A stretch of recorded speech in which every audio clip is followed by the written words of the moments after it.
Good afternoon, everybody.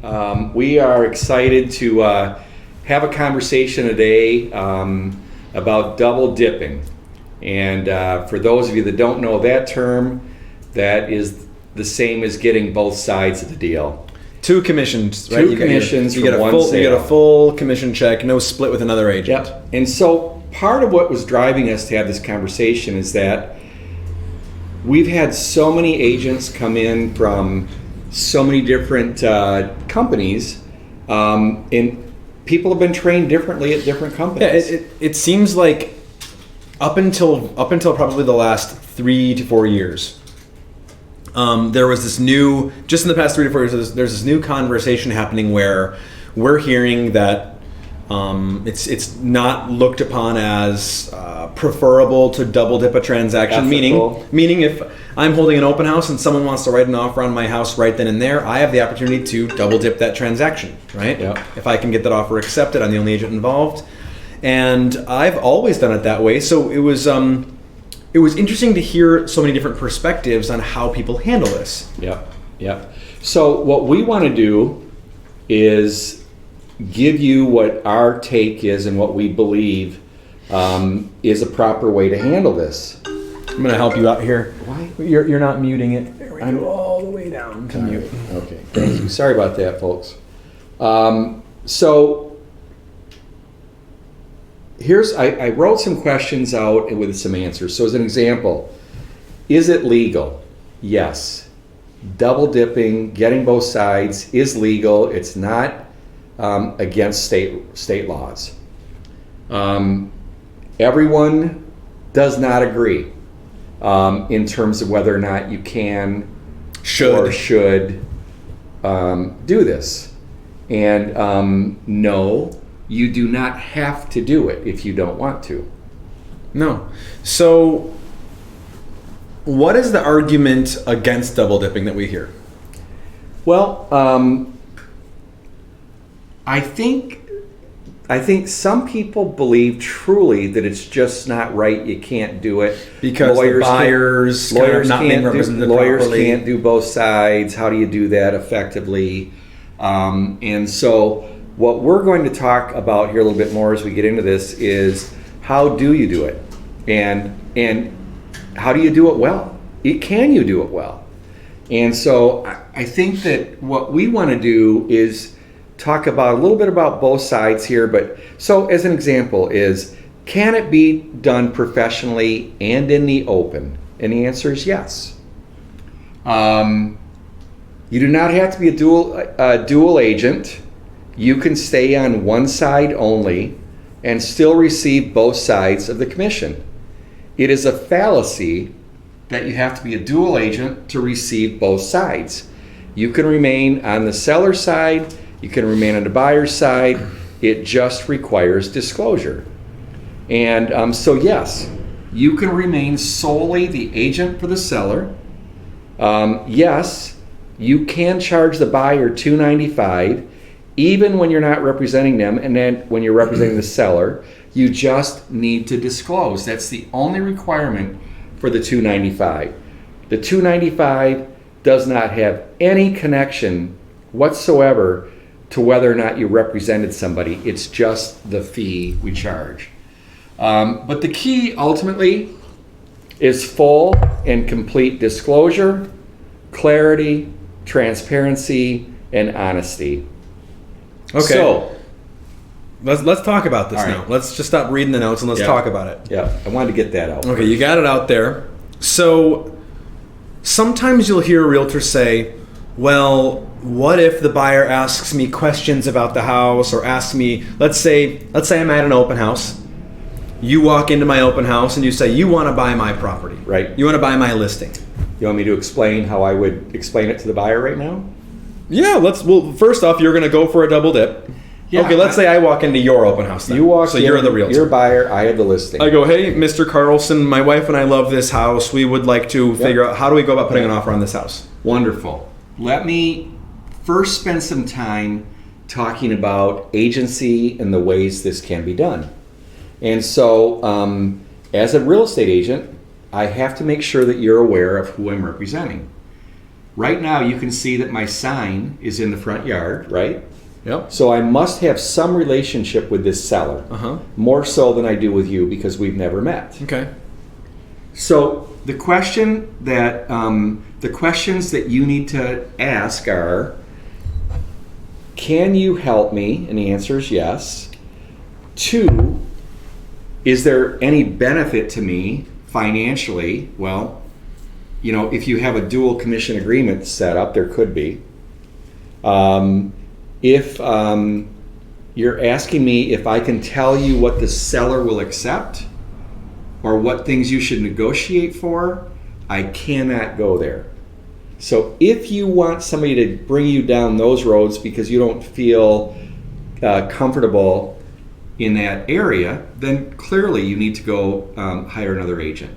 If you want a recommendation, I could make a recommendation to somebody. No, I want to get this done, Greg. I don't want to mess around. So, all right. So with that being said, you have choices, and I have choices as to how I'm going to represent here.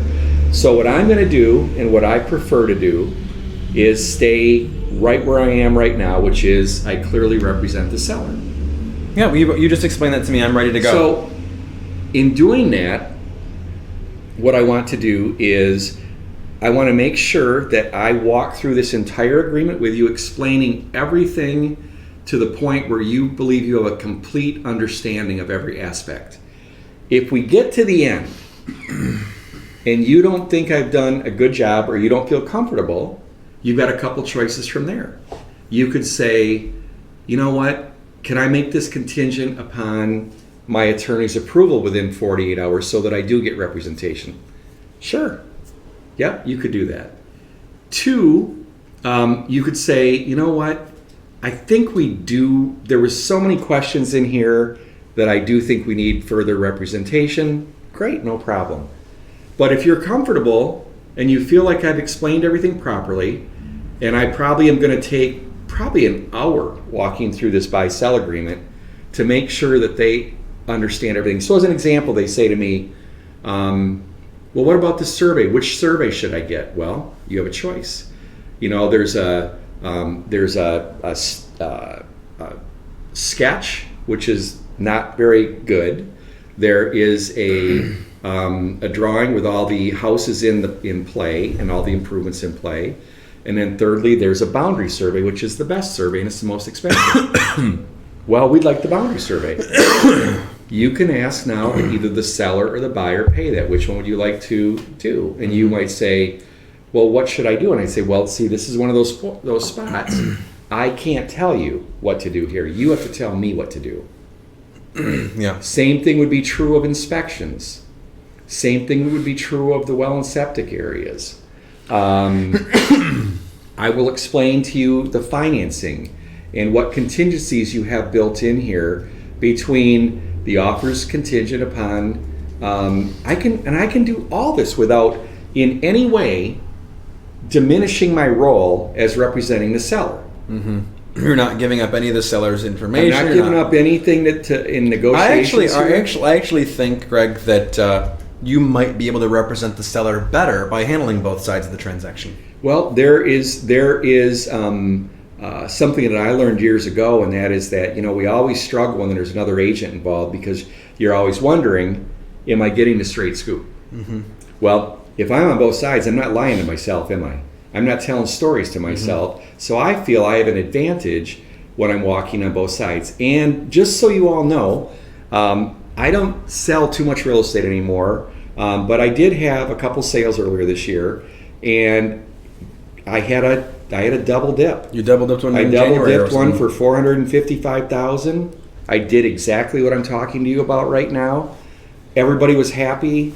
There were no issues. We did have to get a new drain field put in, very expensive. We worked through that. And there were some possession things that were going on, closing date issues going on.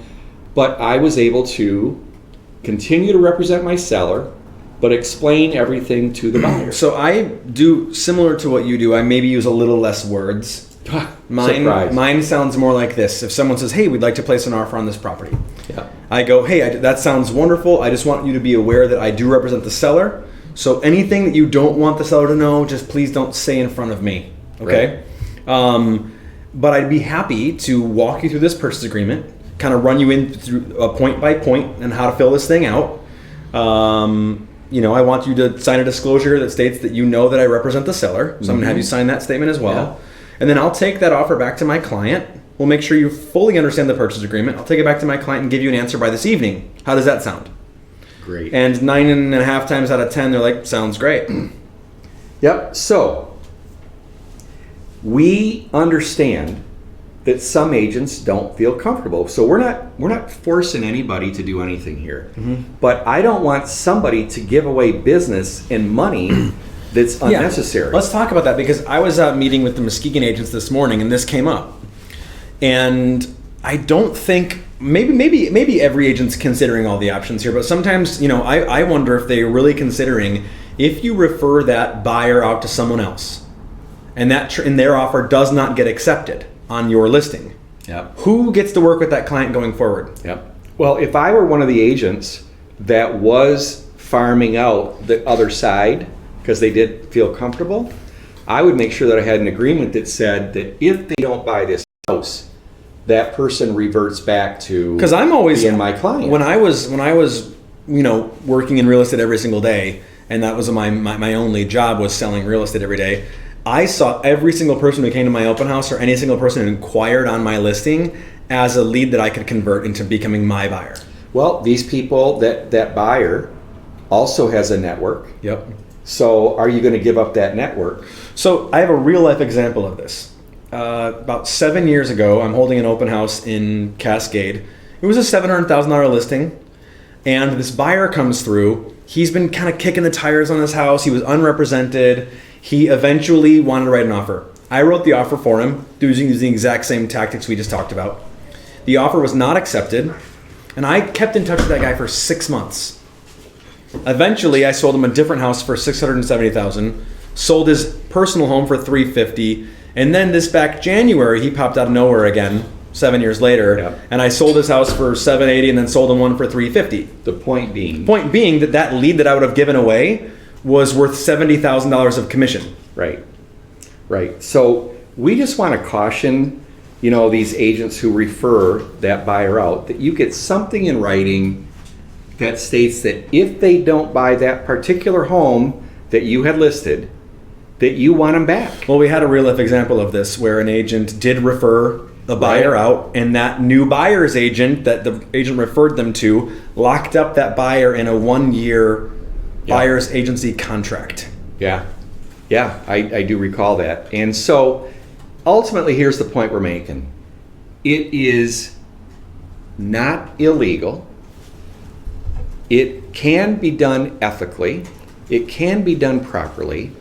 But it takes time to sit down with those buyers and explain it to them, and to make sure that you never cross that line of recommending to them that they do something a certain way, because that would be violating the agency agreement you have with your seller. The fiduciary responsibility you have to that seller is you owe them everything. And if those buyers tell you something, and I used to say to the buyers, look, if you tell me something, I'm obligated to carry that information back and tell my seller. So clearly you don't want to say to me, we love the house, we want to have it no matter what, and we're willing to pay anything, because I'm going to carry that information back. So you have to tell me only what you want me to go in with. And I do believe this can be done, and it can be done in a fine way and be a great result, and you end up with a larger check for your family, a larger sphere, more referrals going forward. So as you can tell, we're not against double dipping. And I actually, when I double dip a property, I moonwalk across the room a few times because I'm feeling so good. All right. I've not tried that, but well, anyway, I do celebrate those moments, and we want the agents to maximize the opportunities without harming the public in any way, shape, or form, which means full disclosure, protecting your client, explaining everything thoroughly. So I want a little segue off of this, because the other thing that gets in here is dual agency. Mm-hmm. So there is a belief that if you're the listing agent, as an example, and that buyer comes in and wants to buy that house, that you've got to be a dual agent. You're required to be a dual agent. Right. And when you ask a few more questions to that realtor, you say, why did you do dual agency here? Typically what happens that we hear is that they believe that's how they can secure the full commission. They feel like that's the only way to secure... that the buyer won't walk and go get another person. Yeah, they can lock the buyer up into a buyer's agency agreement and then form it into a dual agency. But many times it's that they are afraid the buyer won't work with them, and two, that they won't get a full 6% or whatever the commission is if they don't have a form of representation on the buyer. Right. They're not understanding that the commission of, let's just say, 6% is between you, the broker, and your client. Yep. It's the MLS affiliation that brings in the commission sharing agreements. The cooperative. The cooperative agreements where we share a commission. That's at the MLS level, not at the listing agreement commission level. All right. So let me go a little bit further here. Dual agency is legal in the state of Michigan. Right. And so we are never wanting to be that company that prevents people from doing things that are legal. We just don't. But yes, it is difficult to do perfectly because most agents are not legally minded in that they are very careful with their words. Yes, most buyers and sellers are not sophisticated or enough or well-versed enough to fully understand what you're telling them. I can tell you right now from being at the Michigan Realtor Convention last week down in Detroit, Gail Anderson spoke on agency and said it's under attack. And she mentioned that the Consumer Federation wants to end the practice of dual agency. Well, the problem with dual agency that we see from an actual like real life perspective is that it's typically breezed over. It's not fully explained to buyer or seller. Yeah. That you can really truly, when you go to dual agency, you truly almost can't represent either party any longer. It almost renders you a transaction coordinator essentially. You become a courier in many ways when you sign up for dual. And most agents are probably friends with one of the people, and so you're more likely to share more information. Now let me give you you talked about the real life example. Yeah. Here's a real life example. One of our agents several years ago listed a client's home and signed up the listing agreement and said, hey, she wanted to be able to be a dual agent. The client said, sure, doesn't hurt me, right? Nope, doesn't hurt you. And which is typically what an agent would say when asked that question. But here's what happened. And a buyer walks into an open house, meets the listing agent, and that buyer then is writing up the offer with the listing agent. That agent takes the offer back to the seller. Now watch this. The offer was not full price.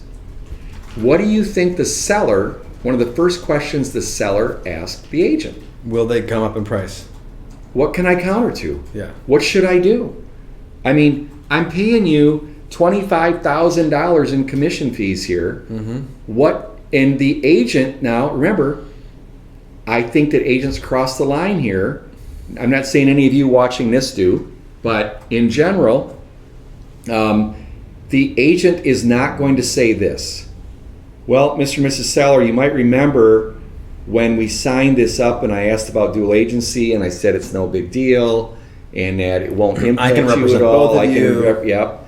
And well, legally, I can't tell you what you should counteroffer back now because that would be given an advantage to you over the other party. And when we did the dual agency agreement, it said that I won't give an advantage to either party. I'm going to walk the line. And so you might ask, well, what seller in their right mind would agree to this up front if they fully understood it? And the answer would be probably zero. Because the seller's going to say, well, if you're only going to give me half your brain or less, then maybe I should only pay you half the fee. Well, yeah. I mean, if I'm going to pay you $25,000 to represent me, and then you actually explain to me that, because here's the interesting thing too: dual agency is never the seller's idea. Dual No. agency is always the agent's idea. Right. The agent is the one who's like, hey, I got this other form of representation we can go to called dual agency. Yeah. And they're like, oh, it sounds so inconspicuous. Like, oh, dual agency, representing two parties at once. I get it. But it's not being explained properly. Yep. When we have issues with agent problems in the public, Don and Eric and Paul and Kim and myself are always living in fear when we ask the agent. We say, so tell us, were you a dual agent or were you a seller's agent or a buyer's agent? When they say dual agent, I can tell you immediately the blood drains out of all of our faces, because that means as a company, we have no place to go. We're guilty no matter what happens from this point out. And the chances that dual agency was properly disclosed, like fully disclosed, 100% disclosed. it's really rare, because when presented with the reality of dual agency, most people will not accept it. I want to make sure that we do acknowledge that we understand there are probably agents out there right now that are doing it properly. And I want to make sure that everybody understands that, hey, it's legal, but You've probably done dual agency before. I have done it. I have done dual agency before.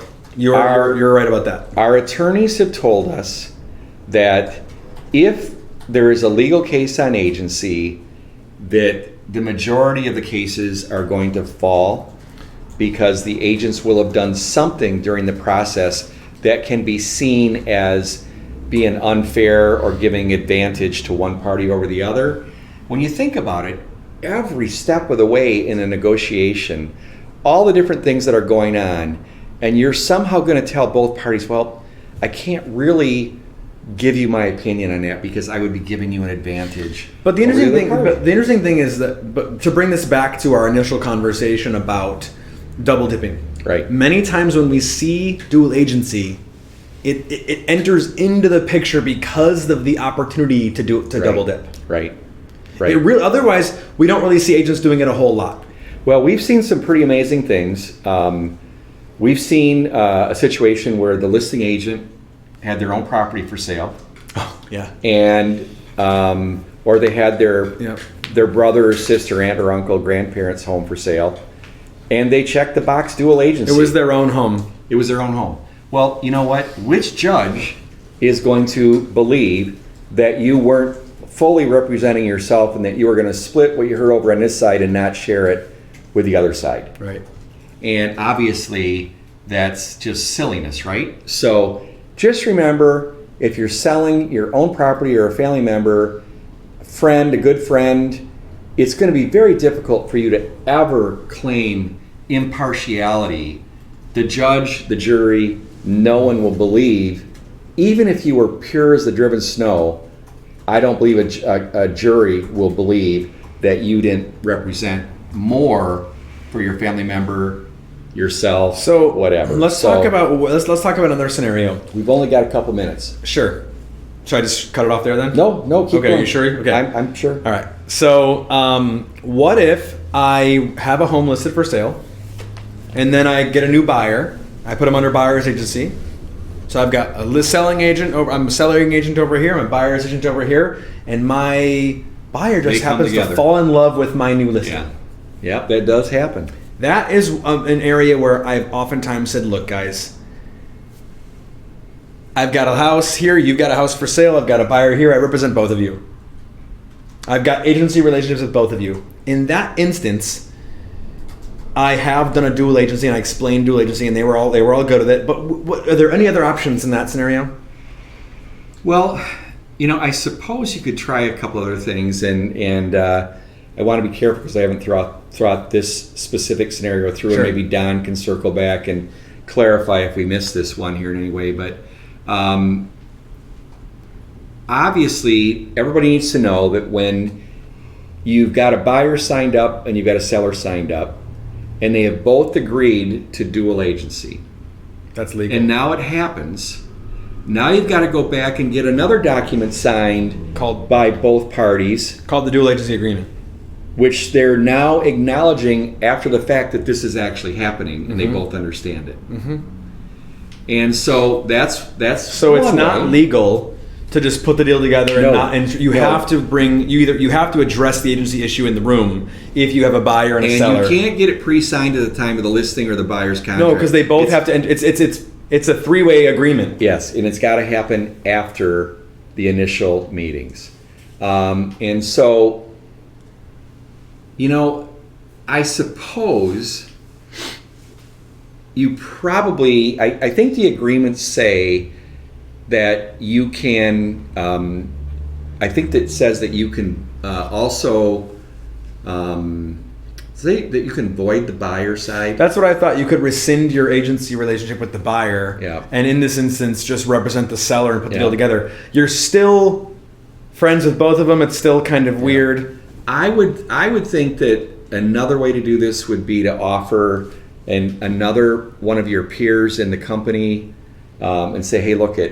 Can you help my client draft an offer on my listing can for you me? work with these people and become their agent, and I will give up my agency on that side and give it to you. But that's a very specific scenario where you've already got these people up. You've already shown this person 5 houses. You've got this Yeah. house listed, and then whoop, they come together. Yeah. I've done that before where I've actually had an agent call me up and asked me to help their client draft an offer, which Yeah. I did, to help clear up the Yeah. situation. Yeah. That's an Yeah. option. So I think that hopefully, just to recap here, we've talked about double dipping. We went into dual agency, and now we've further complicated it when you have the buyer's agency signed and you got the seller's contract signed, and they end up wanting to land together. But you know what? If you get yourself into the situation and you see it coming, we have the deal doctor line set Right. up all the time. Right. I'm available. Text me, call me. Greg's available. Just text me and I'll try and track him down, I guess. And remember, you can never be a dual agent when you are closely tied to one of the parties. I mean, Like a brother or a sister family, or or yourself. Or yourself. So anyway, hey, thank you. See you later. Have a Adios, great day. everybody. Enjoy. Double dip.